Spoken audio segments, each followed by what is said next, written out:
Mga kapuso, live nakuha po yan sa People Power Monument sa Quezon City kung saan idinaraos ang binansagang Trillion Peso March 2.0 ng iba't ibang grupo. Nakatutok din tayo sa Recto kung saan binarikadahan ang mga kalsada patungong Menjola. Itinaon ang iba't ibang grupo ngayong Bonifacio Day ang malawaang kilos protesta kontra katiwalian.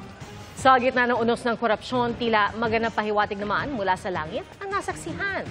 Yan ang double rainbow na nasilayan sa EDSA sa gitna ng Trillion Peso March. Magandang hapon po. Nagtipon-tipon sa People Power Monument ang mga taga-simbahan at iba't ibang grupo para sa iisang panawagan. Isiwala at ikulong ang mga kurakot. Pero bago ang programa sa People Power Monument, may mga ralisang nakagirian ang ilang pulis. At nakatutok live si Marie Zumali. Marie. Pia, Ivan, matustama sa matinding sikat ng araw, di kaya ay ulanin ay hindi nagpatinag ang mga dumagsa rito sa People Power Monument para isigaw ang kanilang panawagan para sa pananagutan dito sa Part 2 ng kanilang Trillion Peso March Movement against corruption and political dynasties ngayong araw. Sama-samang nagmarcha pasado alas 8 kaninang umaga ang grupo ng mga ralista mula EDSA Shrine pa People Power Monument. Sa rami ng lumahok dito sa Trillion Peso March, inokupan na nila ang EDSA Ortigas. Sa isang punto, nagkagirian ang ilang ralista at mga pulis sa bandang EDSA Ortigas dahil tumanggi ang mga pulis na lawakan ang bahagi ng EDSA na dinaraanan nila. Maya-maya, pinagbigyan din ang mga ralista. Naiwan sa EDSA Shrine ang ilang grupo ng mga senior citizens kung saan napakinggan din nila ang misa at programa sa People Power Monument dahil may nakaset up na screen at speakers dito.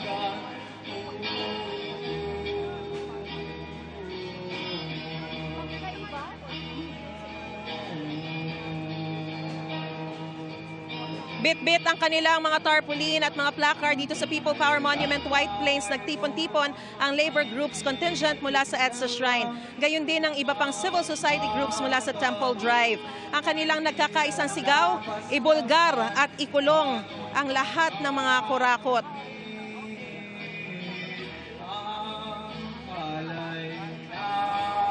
At mga kapuso, ay syempre sa programa sa People Power Monument ay gayon din ang iba pang mga sa People Power Monument White Plains nagtipon-tipon nga ang labor groups contingent mula sa EDSA Shrine, gayon din yung iba pang mga civil society groups mula sa Temple Drive. Bago ang programa, nagdaos muna ng interfaith prayer na sinundan ng banal na misa na pinangunahan ni Cardinal Virgilio David, Bishop Elias Ayuban at Bishop Jose Colin Bagaforo. May kabuuan daw na 86 dioceses ang nakiisa sa Trillion Peso March. Sa programa ay pinalabas din ang lawak ng pinsalang idinulot ng mga pagbaha dahil sa mga maanumalyang flood control projects. Nagpahayag din sila ng unity message para papanagutin ang mga may sala. Nagpahayag din ng saloobin ng ilang mga artista. May mga nagtanghal, kabilang ang grupong Ben and Ben, si Mitch Valdez, Celeste Legaspi at ilang pang mga banda. Narito rin ang ilang mga mambabatas at opisyal ng gobyerno. Lahat nagkakaisang sigaw, ibulgar at ikulong lahat ng mga kurakot at ibalik ang pera ng taong bayan. Sa ngayon kasi na iinit na tayo, puro mga dilis at sapsap lang ang nahuhuli. Wala pa yung mga balyena at mga pating na malaki at bilyon-bilyon na ninakaw mula sa ating kaban. No, mahalagang makuha yung pera. Klaro yan sa taong bayan na hindi sapat yung may makulong. Yun pala nga, wala pa 'di ba? So may makulong, mabalik yung pera mo bago yung sistema.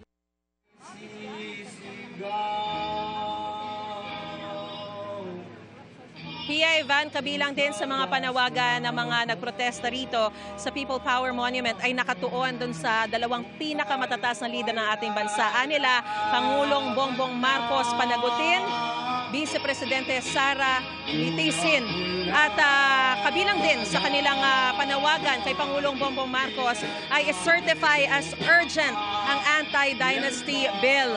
At sa mga sandaling ito, Pia, Ivan, ay nagpapatuloy yung programa, no, sa mga sandaling ito ay may umaawit at ilan na lamang na magsasalita pa at inaasahang matatapos ang programa ng 6:00 ngayong gabi. At yan ang pinakasariwang balita mula pa rin dito sa People Power Monument kung saan ang mga tao hindi pa rin natitinag at tuloy-tuloy pa rin ang kanilang pananatili kahit buong maghapon na silang naririto. Balik sa inyo dyan, Evan at Pia. Maraming salamat, Mariz Umali. Nagtipon-tipon sa Luneta sa Maynila ang mga galit sa korupsyon at nais mapanagot ang mga kurakot. Pero may mga realista na sinubukang pigilan ng mga otoridad dahil wala raw permit. Wala nang nagawa ang mga otoridad na dumagsa na ang mga realista. Nakatutok si June Veneracion.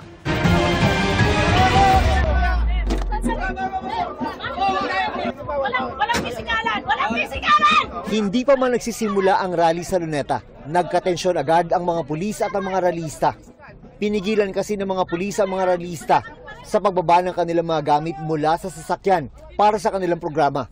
Wala raw kasing permit mula sa National Parks Development Committee kaya hindi pwedeng maglagay ng entablado. Pag-iusapan tayo natin na huwag na nilang i-set up yung kanilang entablado at lumipat sila sa Freedom Park sa Liwasan Bonifacio. Alam mo, napakalawak nitong Rizal Park eh. Ano bang problema kung dito magtipon ang taong bayan? Nagawa naman natin ito ng mapayapa noong September 21. Bakit napakapraning naman nila ngayon? Ayun na! Pero nung dumating na ang mas maraming rallyista, wala ring nagawa ang mga pulis. Dinaanan lang ng mga rallyista ang barikada ng mga pulis at Coast Guard personnel.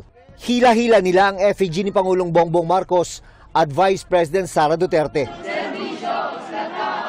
Sa programa, nananawagan ang iba't ibang personalidad na papanagutin ang mga kurakot sa gobyerno. Mailan din na kahit walang kinabibilangang organisasyon ay sumama rin sa protesta. Sobra na eh. Symbolic lang to of the people who are making lives difficult for the rest of the country na our Filipinos deserve better than that. May nagsama rin ng kanilang anak. Para po yan sa kanila, no? Para sa future generation, no? Alam po natin sila yung makikinabang at wala naman pong edad na pinipili para maging bahagi ng paglaban natin para sa pagbabago. Sa crowd estimate ng NCR Police Office, umabot sa 3,000 ang mga sumama sa rally sa Luneta. Pero sabi ng mga rally organizer, masyado raw mababa ang tansya ng PNP. Para sa GMA Integrated News, June Veneracion, nakatutok, 24 oras. Nagkasunog po sa tanggapan ng Senado sa GSIS building sa Pasay kaninang umaga. Ayon sa BFP, nagsimula sa commercial area sa ikatlong palapag at sunog. Umabot ito sa ikalawang alarma bago na apula. Inaalam pa ang sanhi ng apoy at halaga ng pinsala. Tiniyak ni Senate President Tito Soto na ligtas ang lahat ng mga importanteng dokumento kabilang Blue Ribbon Committee na nag-iimbestiga sa flood control anomalies. Nagkiklearing na sa session hall para magamit sa sesyon na iniusog sa Martes. Isang OFW ang kumpirmadong kasama sa mga nasawi sa sunog sa Wang Fuk Court Presidential Complex sa Hong Kong. Dinalaw ni na Department of Migrant Workers Secretary Hans Leo Kakdak at OWA Administrator Pai Kaunan ang pamilya ng biktima. Nakiramay sila tiniyak na tutulong sa pag-uwi sa labi nito. May educational assistance din sa kanyang naulilang anak. Sa gitna po ng umiirang ngayong 3-day mourning period sa Hong Kong, nakiisa rin ang mga Pinoy roon sa pagdarasal at pag-aalay ng mga bulaklak. Patuloy namang bineberipika ang kinaroroonan ng 7 pang Pilipino. Mahigpit ang pagbabantay ng pulisya sa bahagi ng Menjola at Recto sa Maynila kung saan nagkagulo sa protesta noong Setyembre. Pero para sa mga rallyista, overkill ang paghihigpit dahil wala naman daw silang balak manggulo. Mula sa Maynila, nakatutok live si Rafi Tiba. Rafi. Ivan, hindi nga nakalapit sa Menjola itong mga rallyista matapos itong harangan ng mga anti-riot police ng barbed wire, ng concrete barriers at mga shipping containers. At kahit na wala na yung mga rallyista, ay nakabantay pa rin dito yung mga police sakali may bumalik pa rito. Wala nang nagawa ang mga rallyista kundi tumigil sa kanto ng CM Recto at San Sebastian Street. 5 talambakang barbed wire na kasi ang nakaharang bukod pa sa mga concrete barrier at mga anti-riot police. Nakahanda pa ang mga pulis sakaling may mambato dahil isang net ang nakalapag sa kalsada na kanilang itataas kapag may mambato sa haning ng mga nagpoprotesta. Dahil hindi na makalusot ang mga rallyista, dito na sila nagprograma. mula Luneta. Bitbit nila ang effigy ni Pangulong Bongbong Marcos at VP Sara Duterte. Sinira nila ito bilang simbolo umano ng kanilang pagkondena sa korupsyon at katiwalian sa pamahalaan sa pamumuno ng Pangulo at pangalawang Pangulo. Kami ang taong bayan! Kami ang taong bayan! Sukang-suka na sa korupsyon! Gate ng grupo, wala naman silang balak manggulo, kaya nakakapagtaka umano ang anilay overkill na pagbabantay ng mga pulis. Walang agenda na magkasik ng gulo. No? Ang gusto lang natin, makapagpahayag. Of course, problema natin, pag ganito yung sinasalubong sa atin, nakaka-pretensyon. Kasi ang magiging pakiramdam ng tao, sinisikil yung kanilang karapatang magpahayag. Kalahating oras lang mula nang dumating, agad nang disperse sa mga grupo. May mga marshal na nagtitiyak na walang matitira sa kanilang hanay. Dito kasi nagsimula ang kaguluhan noong September 21 matapos may mga naiwang ralista at nakipaggirian sa mga pulis. Ito raw ang nais iwasan ng pamahalaan kaya naging mahigpit ang kanilang pagbabantay. Ayon kay DILG Secretary John Vic Rimulya na personal na nagmasid sa protesta, mabuti ng handa lalo pat may mga impormasyon silang may manggugulo sa kilos protesta. Meron bang info na may manggugulo? Meron. Lagi naman mayroong info na ganyan eh. Pero hindi mo alam hanggang nandiyan dyan na kung may mangyayari talaga. Buti na ang over-prepared ka sa under-prepared. Ang seguridad ng bansa kasi binabantayan natin dito eh. Hindi naman isang tao, hindi naman isang building, pero buong bansa to. Basta payagan natin na anarchy ang manaig dito. Mahigit isang oras matapos umalis ng mga militanteng grupo, dumating naman ang isa pang grupo na nananawagan na bumaba sa pwesto si Pangulong Bongbong Marcos. May mga bitbit na placard na may katagang maisog ang grupo na naharang din sa kanto ng San Sebastian Street at CM Recto. Umalis na pero bumalik si DILG Secretary Rimulya para tingnan ang mga nagkikilos protesta.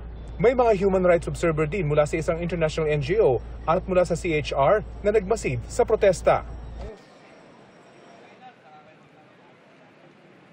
Sa kabuuan, 3 batch ng mga protesters yung nagtungo dito sa CM Recto at nagpilit na makarating dito sa may makasaysayang Mendiola, isang lugar na sumisimbolo sa kasaysayan ng protesta sa bansa.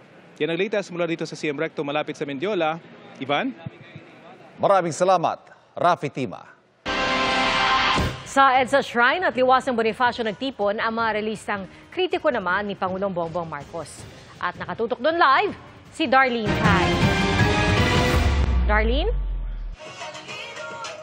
Pia, ilang rallyista ng Trillion Peso March yung nandito pa rin sa EDSA Shrine at nagmo-monitor sila ng live feed ng programang nangyayari sa People Power Monument. Karamihan sa kanila, mga senior citizens.